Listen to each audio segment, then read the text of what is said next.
আমার একটা কথা বলার ছিল। মিলন খান বলেন, হ্যাঁ বলো। আজ সবাই মিলে ঘুরতে গেলে কেমন হয়? না মানে আমি চাচ্ছিলাম পরিবারে সবাই আজ বাইরে ডিনার করব। তোমার কি মতামত? মিনহাজ খানের কথা শুনে ছোট বড় সবাই তার দিকে তাকায়। মিলন খান কিছুক্ষণ ভেবে বলেন, সে তো যাওয়াই যায়, তাতে আপত্তির কি আছে? কি বলিস তোরা সবাই? অয়নদেরকে বলে, সেটা তো ভালোই হয় বাবা, অনেকদিন পরিবারের সবাই কোথাও যাওয়া হয় না। ঠিক আছে, তাহলে রাতে ডিনারটা রেস্টুরেন্টে করা যাবে। মিনহাজ খান কথাটা বলে হাত ধুয়ে টেবিল ছেড়ে উঠে যান। একে একে সবার খাওয়া শেষ করে যে যার কাজে চলে যায়। মানহা নিজের রুমে চলে যায়। মিরাজ ভার্সিটিতে। অয়ন বাবার সাথে শোরুমে গেছে। তার সাথে আজ অ্যাডভোকেট মিনহাজ খানও গেছেন। নিজেদের শোরুমে কিছুটা সময় দেবেন তিনি। নীরা মানহার কাছে এসেছে রাতে কি পরে ডিনারে যাবে সেটা জানার জন্য। দুজনে বসে একসাথে কিছুক্ষণ গল্প করে সময় কাটায়। দুজনে কালো কালারের শাড়ি, তার ম্যাচিং হিজাব বেঁধে যাবে। দুপুর গড়িয়ে সুন্দর এক বিকেলের উদয় হয়। বিকেল গড়িয়ে রাত। খানবাড়ির সবাই রেডি হয়ে ড্রয়িং রুমে বসে আছে। শুধু নীরা আর মানহা আসেনি। দুজনের এখনো সাজা হয়নি। নীরা মানহাকে জোর করে সাজিয়ে দিচ্ছে। মানহার নিষেধকে অগ্রাহ্য করে সব করছে। মানহাকে সাজিয়ে দিয়ে আয়নার সামনে ধরে বলে, আপু দেখো তো তোমাকে কেমন লাগছে। নিজেকে আয়নায় দেখে মানহা কিছু বলে না। তারপর বলে, নীরা নিচে চলো, সবাই আমাদের জন্য অপেক্ষা করছে। দুজন একসাথে নিচে নামে। দুজনকে দেখে মিরাজ মুখ ফসকে বলে ফেলে, মাশাল্লাহ মাশাল্লাহ, কি সুন্দর লাগছে দুজনকে। সবাই মিরাজের দিকে তাকায়। মিরাজ সবার রিয়াকশন দেখে থতমত খেয়ে যায়। মিরাজের কথা শুনে মানহা আর নীরা দুজনেই লজ্জা পেয়ে যায়। মানহার বাবা মা আর অয়নের বাবা মা চারজনে বাড়ির গাড়ি করে যাবে। অয়ন আর নীরা দুজন একটা বাইকে আর মিরাজ মানহা একটা বাইকে। রাতের বেলা বাইকে ঘুরতে খুব ভালো লাগে মানহার কাছে। তাই তাই তো এখন সেটাই করছে। গাড়ি গিয়ে থামে একটা বড় সড়ো রেস্টুরেন্টের সামনে। মানহার বাবা সবাইকে নামিয়ে দিয়ে গাড়ি পার্কিং করতে যায়। অয়ন আর মিরাজও দুজনকে নামিয়ে গিয়ে বাইক পার্কিং করতে যায়। মানহারা সবাই গিয়ে রেস্টুরেন্টের ভেতরে বসে। একটু পর চাচা ভাইপো চলে আসে। রাত 9টা বাজতে চলল। তারা একটু দেরি করেই বাড়ি থেকে বেরিয়েছে। ওয়েটারকে ডেকে খাবার অর্ডার দেয়। মানহার বিরিয়ানি খুব পছন্দ, তাই তো সবাই চিকেন বিরিয়ানি অর্ডার দেয়। বিরিয়ানির সাথে থাকবে সবার জন্য কোল্ড ড্রিঙ্কস। ওয়েটার বিরিয়ানি আনতেই ঘ্রাণ বের হয়। মানহা মন ভরে ঘ্রাণটা নেয়। এখানকার বিরিয়ানির স্বাদ খুবই ভালো। এনারা বিরিয়ানিটা খুব ভালো রান্না করেন, সেটা জানেন বলেই মিনহাজ খান সবাইকে এখানে নিয়ে এসেছেন। সবাই তৃপ্তির সাথে খায়। মিরাজ খাওয়া শেষ করে তৃপ্তির ঢেকুর তোলে। মিরাজের ঢেকুর তোলা দেখে হেসে ফেলে সকলে। খাওয়া শেষ বিধায় রেস্টুরেন্ট থেকে বের হয় সবাই। বাবা মাকে বুঝিয়ে শুনিয়ে বাড়িতে পাঠায় মানহা আর অয়ন। তারাও মেনে নেয়। ছেলে মেয়ে এখন বড় হয়েছে, তাদের তো একটা প্রাইভেসি আছে। চারজন মিলে এখন যাবে লং ড্রাইভে। মানহার মনটা ফুরফুরে মেজাজে আছে। আজকের দিনটা খুব স্পেশাল মনে হচ্ছে। অয়ন আর মিরাজ বাইক চালাচ্ছে আর দুই রমণী বসে আছে তাদের পেছনে। তারা সবাই খুব এনজয় করছে। ঢাকা শহরে রাত 10টা 11টাকে রাত বলে না কেউ। শহরের প্রতিটা অলিতে গলিতে ল্যাম্পপোস্টের আলোয় জ্বলজ্বল করছে রাস্তা। ঢাকা শহরটা আজ মন ভরে ঘুরছে তারা। তাদের বাধা দেওয়ার মতো কেউ নেই। চিল মুডে আছে তারা। নীরা আর মানহা দুজনেই খুব খুশি। বাইক চালাতে চালাতে হঠাৎ করে বাইক থামিয়ে দেয় অয়ন, কারণ তার সামনে আরও একজন বাইক থামিয়েছে। মিরাজ একটু পেছনে ছিল, সেজন্য ভাইয়ের দেখা দেখি সেও বাইক থামিয়ে দেয়। অয়ন বাইক থামিয়েছে কারণ তার সামনে আরও একজন বাইক থামিয়েছে। মানহা অবাক হয়, লোকটা কি হতে পারে। মাথার হেলমেটের কারণে বোঝা যাচ্ছে না কে হতে পারে। লোকটাকে দেখার জন্য চুপ করে থাকে সে। অয়ন মাথা থেকে হেলমেট খুলে বলল, ভাইয়া আপনি এখানে এই অসময়ে? তাদের সামনে থাকা লোকটা এবার নিজের মাথা থেকে হেলমেট খুলে ফেলে। মানহার মুখ বিস্ময়ে হাঁ হয়ে যায়। এই প্রথম সে আবরারকে বাইক চালাতে দেখছে। লোকটা দেখতে মারাত্মক হ্যান্ডসাম। আজকে একটু বেশি সুন্দর লাগছে তাকে। রাতের মৃদু আলোয় দেখা যাচ্ছে তার সিল্কি চুলগুলো বাতাসে উঠছে। ছিছি, সে এইসব কেন ভাবছে? আবরার মৃদু হেসে বলে, হ্যাঁ একটু কাজ ছিল এখানে, তোমাদের দেখলাম তাই এগিয়ে আসলাম। ও আচ্ছা, ভালোই করছেন। আমাদের সাথে লং ড্রাইভে চলেন, অনেক মজা হবে। আবরার আর চোখে মানহার দিকে তাকিয়ে ফের অয়নের দিকে তাকিয়ে বলে, আমার কি প্রিয় মানুষ আছে যাকে নিয়ে লং ড্রাইভে যাব? আমার হচ্ছে পোড়া কপাল। এই পোড়া কপালে কি আর লং ড্রাইভ আছে বলো? ইনোসেন্ট ফেস করে বলে। তারা তিনজনে বুঝতে পারে কথাটা কাকে মিন করা হয়েছে। মানহা অন্যদিকে মুখ করে তাকিয়ে আছে। নীরা আর চোখে মানহার দিকে তাকিয়ে আবার তার ভাইয়ের দিকে তাকিয়ে বলে, ভাইয়া তুমি চলো তো, এখানে আর অনেকক্ষণ ধরে দাঁড়িয়ে আছি, আর কতক্ষণ থাকবো? আবার বাসাও ফিরতে হবে তো। তিনটে বাইকে 5 জন মানুষ। তারা রাতের শহরে ঘুরতে ব্যস্ত। অয়নরা বাইক থামিয়ে পার্কিং করে হাঁটতে শুরু করে। প্রথমে অয়নরা, তারপরে মানহা, মিরাজ, আবরার। হঠাৎ মিরাজের ফোনে কল আসায় সে সাইডে চলে যায়। আবরার আর মানহা পাশাপাশি হাঁটে। মানহার অনেক ইনসিকিউর ফিল হয়। দুজনের নীরবতার মাঝে আবরার বলে, বনবিড়াল। আবেগ মাখা কণ্ঠ। মানহা নিজের দৃষ্টি স্থির করে হাঁটতে থাকে। এখন তার মনে হচ্ছে বাবা মায়ের সাথে চলে যাওয়াটাই বেটার ছিল। বনবিড়াল আর কত ঘোরাবেন আমায়? আপনি কি কিছুই বোঝেন না? বয়স বাড়ছে তো, কবে বাবার ডাক শুনবো বলুন? আবরারের কথা শুনে থমকে দাঁড়ায় মানহা। রাগী দৃষ্টি নিক্ষেপ করে তার পানে। আবরার বলতে বলতে কি বলে ফেলেছে নিজেই বুঝতে পারেনি। যখন পারে তখন জিভে কামড় খায়। সে ভুল জায়গায় ভুল কথা বলে ফেলেছে। মানহার রাগী ফেস দেখে বুকে ফু দিয়ে বলে, দেখুন, ওভাবে তাকাবেন না। আপনার কি লজ্জা শরম নেই আবরার? কোথায় কি বলতে হয় সেটাও কি গুলিয়ে খেয়ে ফেলেন? আই এম সরি বনবিড়াল। প্লিজ ওসব নামে আমাকে ডাকবেন না। 100 বার ডাকবো। আপনার কি? আমার কি মানি? পারলে ঠেকান দেখি। মানহা আর একটা কথাও বলে না, কারণ সে জানে আবরার তার চেরা মানুষ। তা না হলে তার পিছে এমন আঠার মতো লেগে থাকতো না। মিরাজ ফোন রিসিভ করে বলে, এত রাতে না ঘুমিয়ে কল দিচ্ছিস কেন? জানিস কয়টা বাজে? রাত 11:30।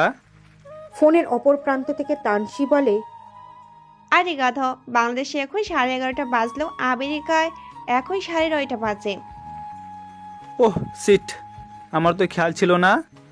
তো মশাই, আপনি এখানে কি করছেন? লং ড্রাইভে আসছি, এবার তোর জন্য ব্যস্ত গেল। মিরাজের কথা শুনে তানসির মুখে আধার ঘনিয়ে এলো। মিরাজ লং ড্রাইভে গেছে? তার মানে মিরাজের গার্লফ্রেন্ড আছে? মুহূর্তেই চোখ দুটো টলমল করে তার। তানসির কোনো রেসপন্স না পেয়ে মিরাজ ফের বলে, কি রে, কথা বলছিস না কেন? অডিও কল হওয়ায় মিরাজ বুঝতে পারলো না তানসি কাঁদছে। তানসি নিজেকে স্বাভাবিক করে কাঁপা কাঁপা কণ্ঠে বলে, কার সাথে গিয়েছিস মিরাজ? তোর যে গার্লফ্রেন্ড আছে এটা তো কখনই বলিসনি। মিরাজের টনক নড়ে। তানসি এতক্ষণ চুপ কেন ছিল সেটা বুঝতে পারে। মাথায় দুষ্টু বুদ্ধি এসে ভর করে মিরাজের। ফের বলে, আরে তুই চলে যাওয়ার পরই ওর সাথে দেখা, দেন সেটিংটা করিয়ে নি। জানিসই তো আজকালকার মেয়েরা যা শুরু করেছে। তানসি খট করে কল কেটে দেয়। মিরাজকে সে খুব ভালোবাসে। সেই অষ্টাদশী কন্যা যখন বুঝতে শুরু করেছে ভালোবাসা কি, সেই তখন থেকেই মিরাজকে সে পাগলের মতো ভালোবাসে। কিন্তু কখনো বলেনি কিংবা কাউকে বুঝতেও দেয়নি। কিন্তু আজ মনে হচ্ছে সে সবচেয়ে ভুল করে ফেলেছে। নিজের মনের কথাটা না বলে নিজেকে আর ঠিক রাখতে পারে না। হাউমাউ করে কান্না করে দেয়। মিরাজ ফোন হাতে নিয়ে ভ্যাবলার মতো চেয়ে থাকে। মুখের উপর কল কেটে দিল। হায় রে মানুষ, সে কি খুব বেশি মজা করে ফেলেছে? তানসি কি এখন কান্না করছে? মিরাজ ফের কল দেয়, কিন্তু তানসি রিসিভ করে না। মিরাজ আবারও চলে যায় সবার মাঝে। বিষয়টা পরে দেখা যাবে। 12টার সময় বাসায় ফেরে 4 জন। অনেক ঘোরাঘুরির কারণে টায়ার্ড হয়ে পড়েছে। আবার রাতও অনেক হয়েছে। সেজন্য ড্রেস চেঞ্জ করে শুয়ে পড়ে। তলিয়ে যায় গভীর ঘুমে। তানসি সকাল থেকে মনমরা হয়ে আছে ক্যাম্পাসে। ভার্সিটির ক্যাম্পাসে এক কোনায় সে আর তার বান্ধবী জেনি বারবার জিজ্ঞেস করছে কি হয়েছে, কিন্তু তানসি কিছু বলতে পারছে না। জেনির আর সহ্য হয় না এভাবে বসে থাকলে কি কোনো সমস্যার সমাধান হয়। সেজন্য এবার জোরেই বলে ফেলে, তানসি, লুক অ্যাট মি। ক্যাম্পাসের অনেকেই তাদের দিকে তাকায়। জেনি আমেরিকার মেয়ে, সে বাংলা পারে না। টুকটাক তানসির কাছ থেকে শিখছে।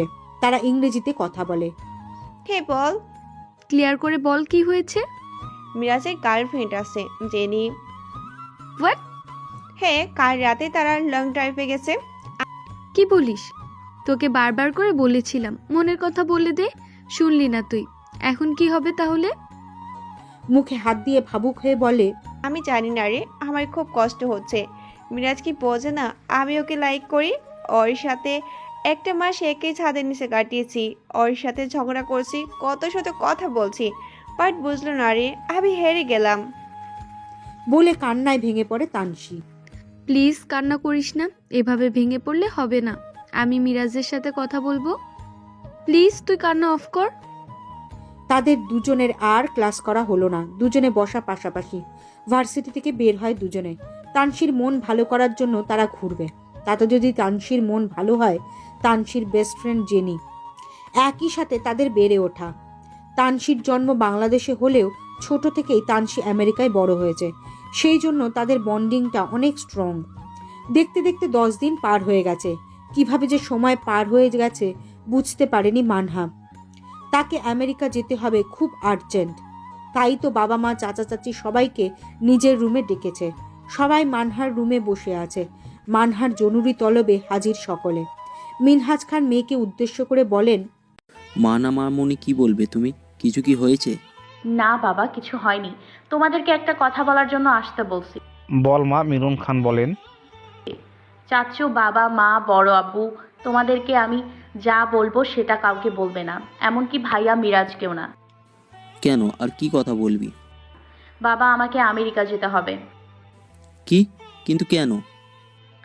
বাবা, সেখানে আমার যাবতীয় সমস্ত গুরুত্বপূর্ণ কাগজপাতি আছে। আমার স্কুল, কলেজ, ভার্সিটি সব তার। সেগুলো আমার লাগবে। কবে যেতে চাচ্ছ মা? আগামীকাল আমি যে আমেরিকা যাব সেটা জানবে, কিন্তু কেন যাচ্ছি সেটা যেন না জানে। আমি 10 দিনের মধ্যে ফিরে আসবো ইনশাল্লাহ। আচ্ছা বেশ, তাই যেও। তারা রুম থেকে বের হয়ে যায়। মানহা মুচকি হেসে ব্যালকনিতে দাঁড়ায়।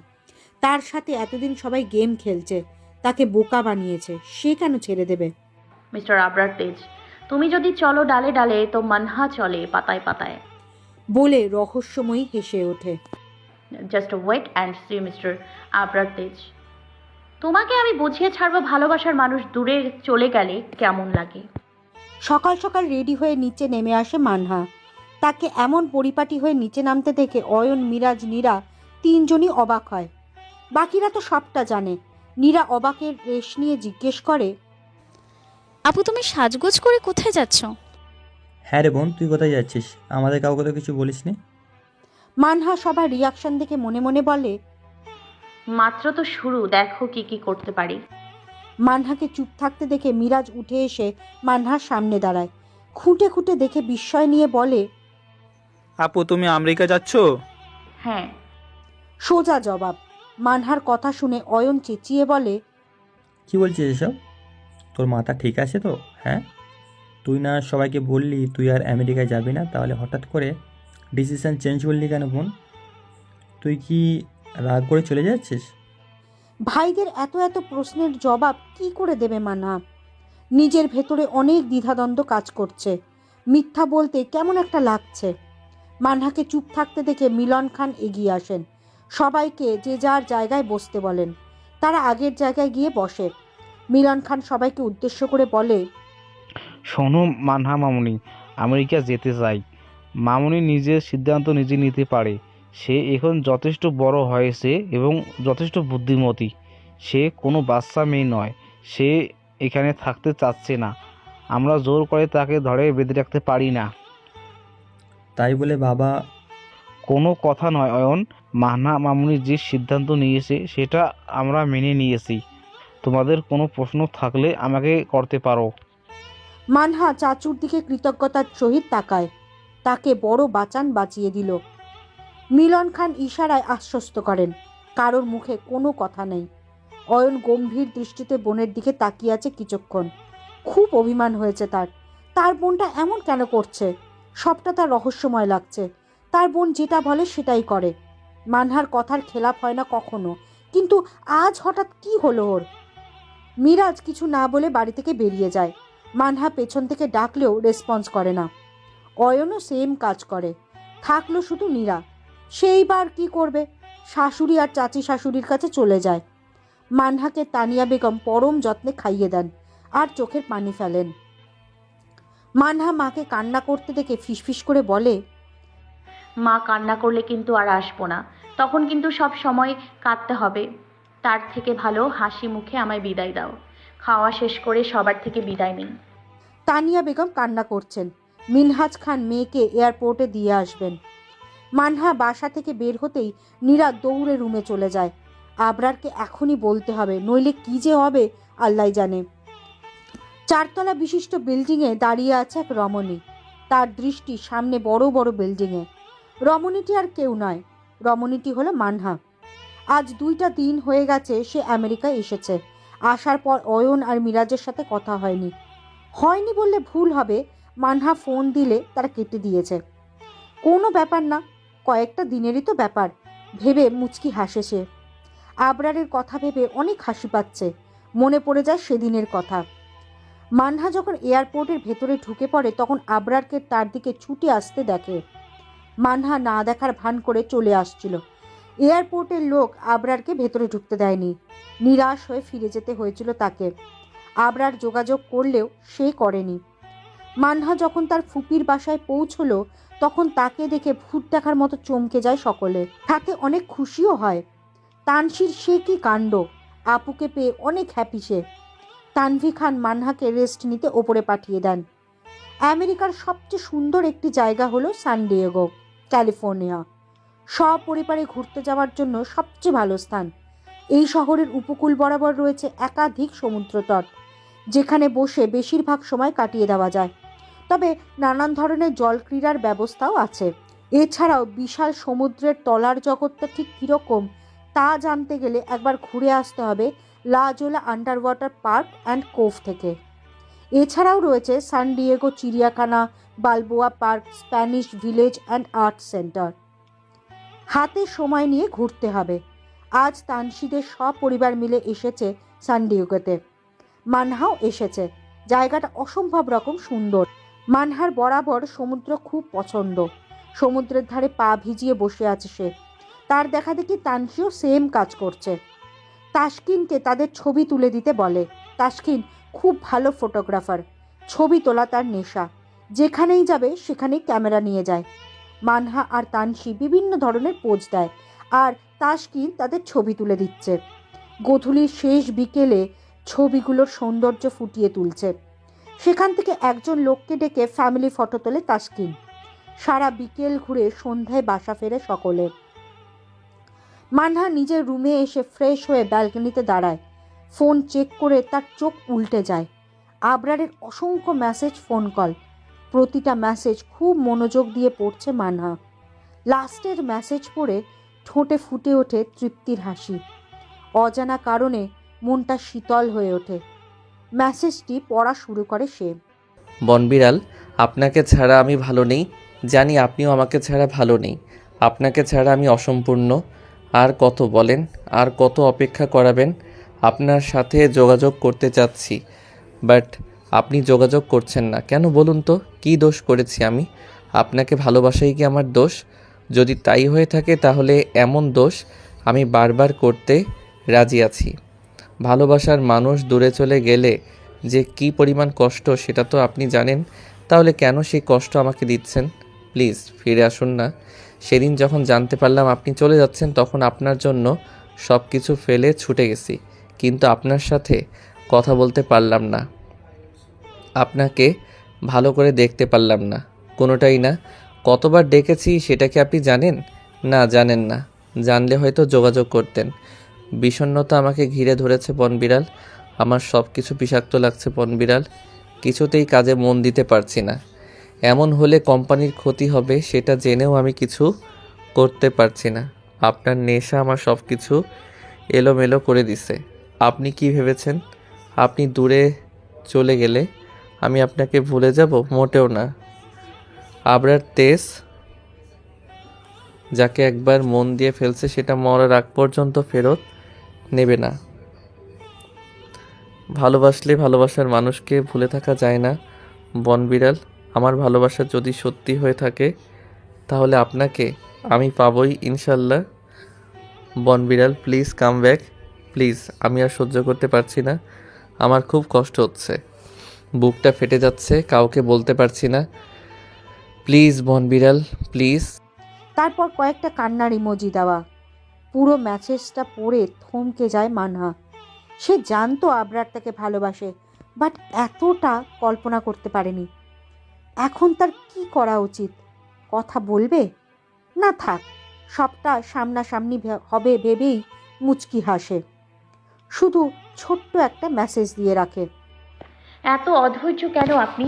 সবুর করুন, ধৈর্যের ফল সবসময় মিষ্টি হয়।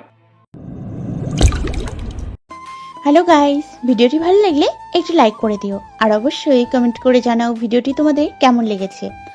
আর ভিডিওটির পরবর্তী পার্ট খুব তাড়াতাড়ি আসবে, তো যারা এখনও চ্যানেলটিকে সাবস্ক্রাইব করোনি প্লিজ পরবর্তী পার্টগুলো দেখার জন্য চ্যানেলটিকে সাবস্ক্রাইব করে পাশে থাকা বেল আইকনটি প্রেস করে দিও। ধন্যবাদ সবাইকে, আমাদের সাথেই থেকো।